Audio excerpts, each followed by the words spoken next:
Lanjut lagi yang ketiga yaitu keadaan fisik anak tunanetra yang sangat mencolok yaitu kelainan pada organ matanya.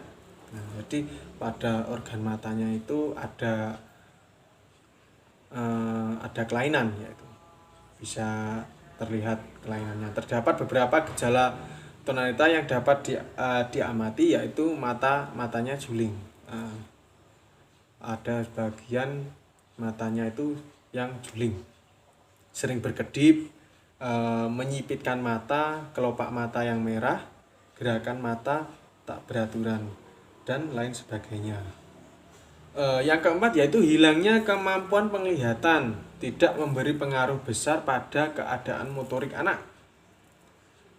Anak hanya membutuhkan belajar dan waktu yang sedikit lebih lama untuk melakukan mobilitas. Seiring berjalannya waktu, anak dapat mengenali lingkungan dan beraktivitas dengan aman dan efisien. Mungkin mengamati kondisi lingkungan. Seperti halnya kalau mungkin jarak beberapa langkah itu ada tangga, mungkin seperti itu. Dia itu mengamati lingkungannya, menghafal lingkungannya. Itu kan membutuhkan waktu yang agak lama. Lalu yang kelima yaitu secara tidak langsung kondisi ketunaan anak tunanetra menimbulkan masalah pada perilaku kesehariannya. Wujud perilaku tersebut dapat berupa menekan mata, membuat suara dengan jarinya, menggoyangkan kepala dan badan ataupun berputar-putar dan lain sebagainya. Untuk menghilangkan perilaku tersebut, kita dapat mengarahkan anak untuk memperbanyak aktivitas atau dengan strategi perilaku tertentu. Contohnya mengarahkan pada perilaku positif serta memberi pujian apabila melakukan perilaku yang positif, dan masih banyak lagi. Yang keenam yaitu keterbatasan penglihatan anak tunanetra berdampak pada kemampuan sosial mereka. Mereka kesulitan dalam mengamati dan menirukan perilaku sosial dengan benar. Karakteristik sosial yang umum terlihat pada anak tunanetra yaitu dari segi kepribadian, seperti curiga, mudah tersinggung, dan ketergantungan yang besar pada orang di sekelilingnya. Jadi menurut pengalaman saya pribadi yang saya amati, anak tunanetra itu ya memang seperti itu karakternya. Curiga, mencurigai seseorang.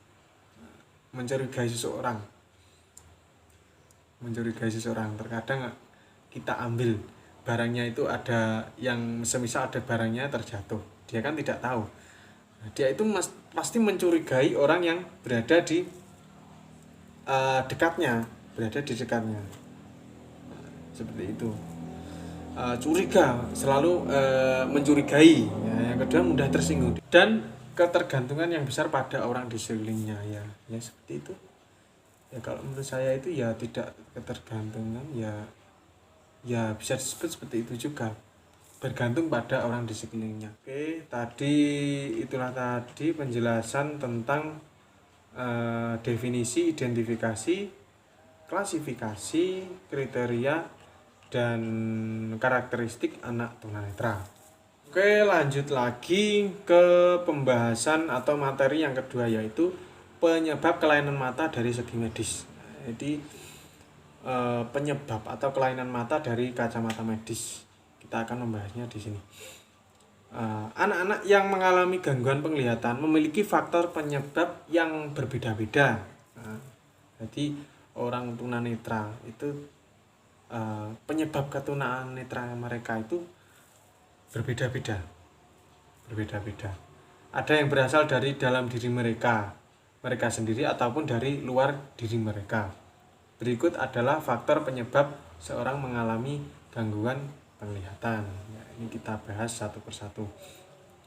Yaitu ada 3. Yang pertama yaitu prenatal atau sebelum kelahiran. Yang kedua neonatal atau saat kelahiran. Yang ketiga yaitu postnatal, setelah kelahiran. Untuk yang pertama yaitu prenatal, sebelum kelahiran. Prenatal yaitu sebelum anak lahir, pada saat masa anak di dalam kandungan. Jadi pada saat masa anak di dalam kandungan dan diketahui sudah mengalami ketunaan. Jadi anak ini semasih di dalam kandungan dia itu sudah diketahui bahwa anak tersebut itu mengalami ketunanetraan. Prenatal ini bisa disebabkan karena dua hal, yaitu faktor internal dari dalam, dan faktor eksternal dari luar. Berikut adalah beberapa faktor yang menjadi resiko anak mengalami tunanetra sebelum dilahirkan. Berikut adalah penyebab ketunanetraan anak sebelum kelahiran, artinya masih di dalam kandungan. Yang pertama yaitu disebabkan oleh genetik atau keturunan, seperti penyakit retinitis pigmentosa. Penyakit ini merupakan penyakit genetik atau keturunan. Gejalanya adalah sukar melihat di malam hari dan lama-kelamaan akan menjadi menurunnya penglihatan. Nah, yang kedua yaitu disebabkan karena adanya perkawinan saudara. Seperti perkawinan antara saudara kandung, anak ibu, anak ayah. Karena dari segi medis hal ini bisa mengakibatkan kecacatan pada anak yang dilahirkan. Nah, jadi kalau menurut saya agama Islam melarang perkawinan saudara itu ya juga ada benarnya. Menurut dari kacamata medis juga seperti itu. Ketika perkawinan saudara itu terjadi, maka anak yang dilahirkan itu akan mengalami keterbatasan atau kecacatan pada anak yang akan dilahirkan. Yang ketiga yaitu disebabkan karena hamil di usia muda dan hamil di usia tua. Itu hamil di usia muda, pernikahan dini. Hamil di usia muda dan hamil di usia tua itu sangat sangat tinggi resikonya terlahir tidak normal, sangat beresiko menurut kacamata medis ini. Semisal ibu hamil yang usianya masih di bawah 15 tahun atau ibu hamil yang usianya di atas 40 tahun. Jadi itu sangat berisiko sekali. Namun ada juga yang terlahir normal pada saat melahirkan. Semua itu juga kembali pada takdir Tuhan Yang Maha Esa. Jadi tidak istilahnya tidak pasti ya. Tergantung takdir lah. Iya, tergantung takdir Tuhan. Yang keempat yaitu disebabkan karena keracunan saat hamil. Biasanya cenderung ke faktor obat-obatan, entah terpapar penyakit atau sebagainya. Semisal saat hamil, ibu mengandung itu terkena penyakit demam atau penyakit tifus atau seperti penyakit pada lainnya yang itu mengharuskan si ibu hamil tersebut itu meminum obat-obatan. Itu juga sangat berbahaya sebenarnya. Atau semisal kelebihan atau kekurangan vitamin. Jadi saat hamil ibu itu meminum vitamin atau seperti itu, terus akhirnya dia itu menjadi kelebihan vitamin, maka itu juga sangat berpengaruh. Terus lagi adanya penyakit menaun. Nah, jadi seorang ibu yang hamil atau suami saat istri hamil juga harus berhati-hati dan menjaganya saat dia punya penyakit menaun atau penyakit kelamin seperti halnya HIV, AIDS, sipilis dan lain sebagainya.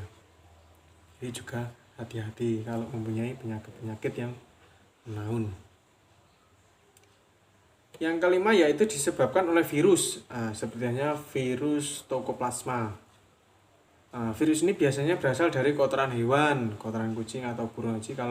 Kalau istri atau ibu-ibu sedang hamil itu diusahakan jangan memelihara burung, memelihara kucing, itu sangat berbahaya karena ditakutkannya nanti terkena itu virus Toxoplasma. Adanya penggunaan atau tepatnya sinar X itu juga sangat berbahaya bagi kandungan. Sinar X itu kalau sekarang itu USG itu ya, USG itu sebenarnya sangat berbahaya bagi kandungan. Lanjut lagi yang kedua yaitu neonatal atau saat kelahiran. Neonatal yaitu periode di mana anak dilahirkan. Jadi beberapa faktornya yaitu anak lahir sebelum waktunya atau prematur. Jadi neonatal, anak itu mengalami ketunaan pada saat kelahiran, pada saat dia itu dilahirkan. Pada saat dilahirkan, yang kedua itu neonatal. Seperti contoh anak lahir sebelum waktunya, jadi atau bisa disebut biasanya bayi prematur ya kan, bayi prematur sebelum waktunya itu sudah keluar, itu juga sangat berisiko. Lalu lahir dengan bantuan alat. Yang kedua yaitu yang ketiga itu sungsang. Maksudnya posisi bayi yang tidak normal. Nah, posisi bayi saat kelahiran yang normal itu kan biasanya kepalanya duluan. Tapi kalau nyungsang itu tangannya atau bisa pinggungnya dulu. Jadi tidak normal pada umumnya nyungsang. Kalau orang Jawa itu istilahnya nyungsang, lahiran nyungsang ini seperti itu.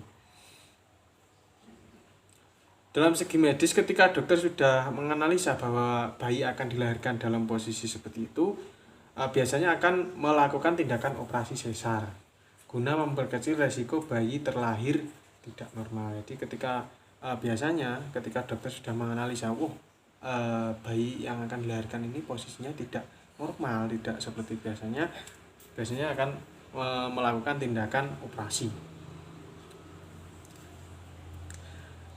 Namun di sisi lain, melahirkan dengan cara operasi seperti itu tidak boleh dilakukan lebih dari 2 kali. Jadi operasi sesar itu menurut ilmu kedokteran itu tidak boleh dilakukan lebih dari 2 kali. Apabila lebih dari 2 kali, maka bayi yang dilahirkan bisa berisiko prematur, yaitu bayi yang lahir sebelum usia 9 bulan. Jadi sangat berisiko. Lalu kekurangan oksigen saat melahirkan, ini juga berisiko bayi terlahir tidak normal. Pada saat melahirkan entah terjepit lehernya atau bisa juga proses melahirkan terlalu lama, akhirnya bayi yang mengalami kekurangan oksigen. Jadi kalau bisa itu saat proses kelahiran, saat melahirkan ya, saat kelahiran ya, itu usahakan secepat mungkin. Karena ya itu tadi, kalau terlalu lama prosesnya itu akan berakibat kepada bayi yang dikandungnya itu mengalami kekurangan oksigen seperti itu. Yang terakhir yaitu postnatal atau setelah kelahiran. Kelainan pada saat postnatal yaitu kelainan yang terjadi setelah anak lahir atau saat masa perkembangan. Jadi dia itu mengalami ketunaan pada saat setelah dilahirkan. Pada periode ini, ketunaan bisa terjadi akibat kecelakaan, kekurangan vitamin, bakteri, serta kecelakaan yang sifatnya ekstrim seperti masuknya benda keras atau tajam, cairan kimia yang berbahaya, kecelakaan kendaraan, dan lain-lain. Jadi postnatal ini setelah kelahiran, maksudnya ya sudah lahir secara normal, lalu dia itu terkena mungkin penyakit atau kekurangan vitamin, bakteri, ataupun kecelakaan seperti itu. Terus lalu dia itu mengalami gangguan di penglihatannya. Itulah tadi penjelasan saya tentang beberapa faktor yang menyebabkan seseorang mengalami gangguan dalam penglihatan dari segi medis. Semoga dengan adanya penjelasan saya tadi, kita semua bisa senantiasa selalu berhati-hati saat beraktivitas sehari-hari, agar tidak terjadi hal-hal yang tidak kita inginkan kepada kita.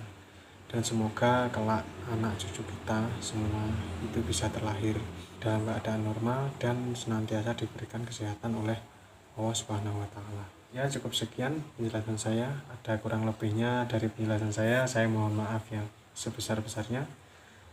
Dan sampai ketemu di video saya selanjutnya. Assalamualaikum warahmatullahi wabarakatuh.